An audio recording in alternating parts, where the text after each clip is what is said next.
2 மக்கபேயர் அதிகாரம் 14. தலைமை குரு ஆல்கிம். 3 ஆண்டுகளுக்கு பின் செலூக்கின் மகன் தெமேத்திரி ஒரு வலிமைமிக்க தரைப்படையோடும் கப்பற்படையோடும் பயணம் செய்து திரிப்போலி நகர துறைமுகத்துக்கு வந்து அந்தியோக்கையும் அவனுடைய பாதுகாப்பாளன் லீசியாவையும் கொன்றபின் அந்நாட்டை கைப்பற்றியதாக யூதாவுக்கும் அவருடைய ஆள்களுக்கும் செய்தி கிடைத்தது. முன்பு தலைமை குருவாக இருந்தவனும் கிளர்ச்சி காலத்தில் மனம் பொருந்தி தம்மை தீட்டுப்படுத்தி கொண்டவனுமான ஆல்கிம் தனக்கு எத்தகைய பாதுகாப்பும் இல்லை என்றும் தூய பலிபீடத்தை அணுக வாய்ப்பு இல்லை என்றும் உணர்ந்தான். 151ஆம் ஆண்டளவில் தெமேத்திரி மன்னனிடம் சென்று ஒரு பொன்முடி, பொன் குருத்தோலை ஆகியவற்றை கோவிலில் இருந்து வழக்கமாக கொடுக்கப்படும் ஒலிவ கிளைகளையும் அவனுக்கு அன்பளிப்பாக கொடுத்தான். அன்று அமைதியாய் இருந்தான். ஆனால் தன்னுடைய மதிக்கெட்ட திட்டத்தை நிறைவேற்ற ஆல்கிமுக்கு நல்லதொரு வாய்ப்பு கிட்டியது.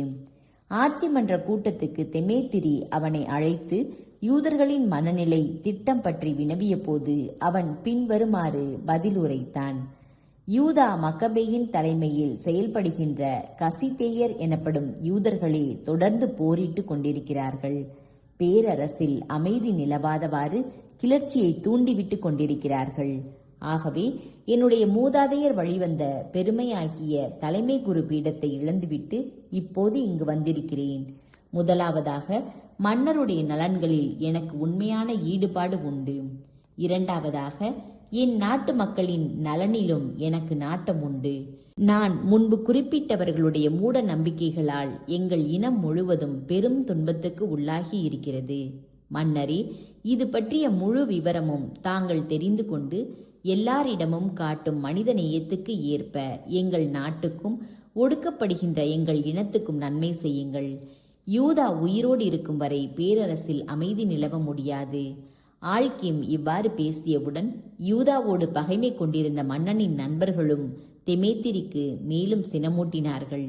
எனவே தெமேத்திரி உடனடியாக யானைப்படையின் தலைவனாயிருந்த நிக்கானோரை தேர்ந்தெடுத்து யூதேயாவின் ஆளுநனாக ஏற்படுத்தி அனுப்பி வைத்தான். யூதாவை கொல்லவும் அவருடைய ஆள்களை சிதறடிக்கவும் சிறப்புமிகு கோவிலின் தலைமை குருவாக ஆல்கிமை ஏற்படுத்தவும் அவனுக்கு கட்டளையிட்டான். யூதாவுக்கு அஞ்சி யூதேயாவிலிருந்து தப்பியோடி இருந்த பிற இனத்தார் நிக்கானோரோடு சேர்ந்து கொள்ள ஒன்று கூடினார்கள். யூதர்களுக்கு நேரிடும் இன்னல் இடுக்கண் தங்களுக்கு பலமூட்டும் என்று எண்ணினார்கள். நிக்கானோரின் நட்பும் எதிர்ப்பும். நிக்கானோருடைய வருகை பற்றியும் பிற இனத்தார் அவனோடு சேர்ந்து கொண்டது பற்றியும் யூதர்கள் கேள்விப்பட்ட போது தங்கள் தலையில் புழுதியை தூவிக்கொண்டார்கள். தங்களை என்றென்றும் தம் மக்களாக நிலைநிறுத்தி தம் வெளிப்பாடுகள் மூலம் தம் வழிவழி உரிமையாகிய தங்களை காத்து வரும் இறைவனிடம் கெஞ்சி மன்றாடினார்கள். தலைவர் யூதா கட்டளையிட அவர்கள் அங்கிருந்து உடனே புறப்பட்டு தெசாவு என்ற சிற்றூரில் எதிரிகளோடு போர் தொடுத்தார்கள். யூதாவின் சகோதரனான சீமோன் நிக்கானோரை எதிர்த்து போரிட்டார். திடீரென பகைவர்கள் அவரை தாக்கியதால் சற்று பின்வாங்கினார்.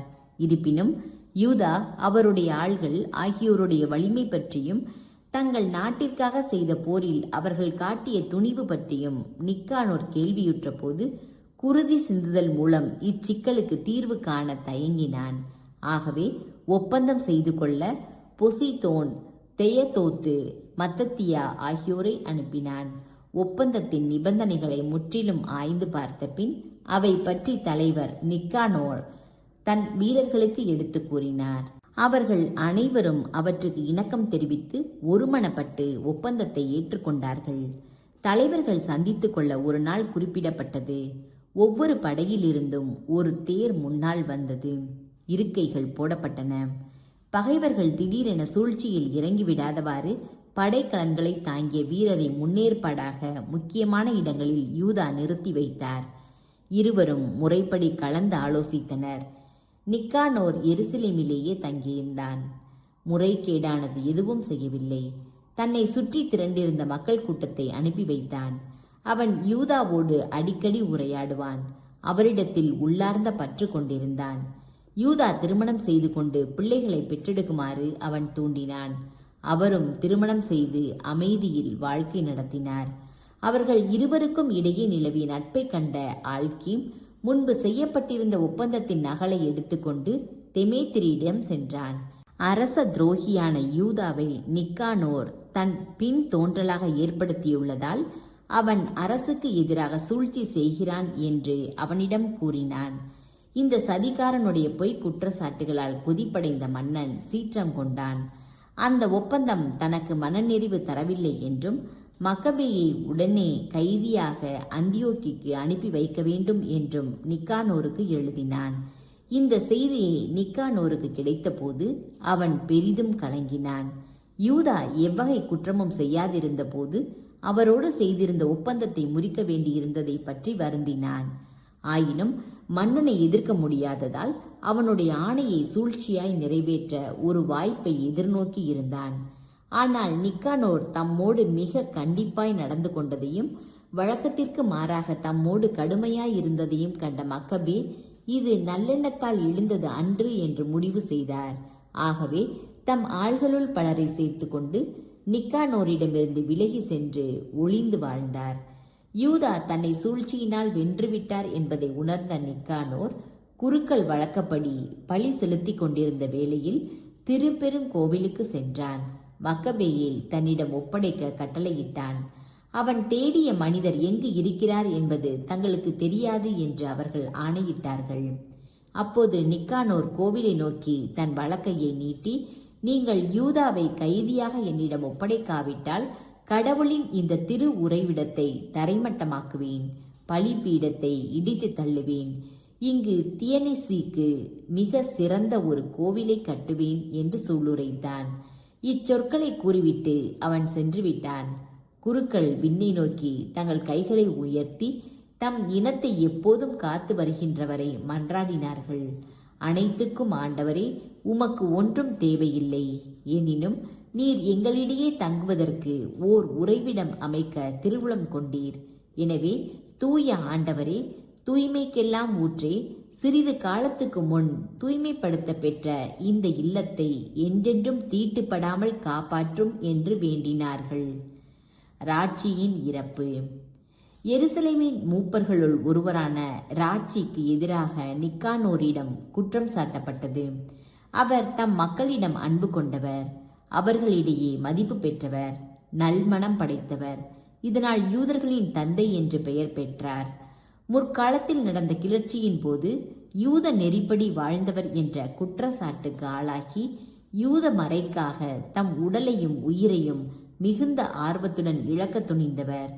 யூதரோடு தனக்கு இருந்த பகைமையை வெளிப்படுத்த விரும்பி ராட்சியை கைது செய்து வருமாறு 500க்கும் மிகுதியான படை வீரர்களை நிக்கானோர் அனுப்பி வைத்தான். இதன் மூலம் யூதர்களுக்கு பேரிடர் விளைவிக்க எண்ணினான். படை வீரர்கள் காவல் மாடத்தை கைப்பற்றி முற்றத்தின் கதவை உடைக்கவிருந்த போது நெருப்பை கொண்டு வர செய்து கதவுகளை எரிக்க பணித்தான். அப்பொழுது அவர்களால் சூழப்பட்ட ராட்சி தம் வாளின் மேலேயே வீழ்ந்தார்.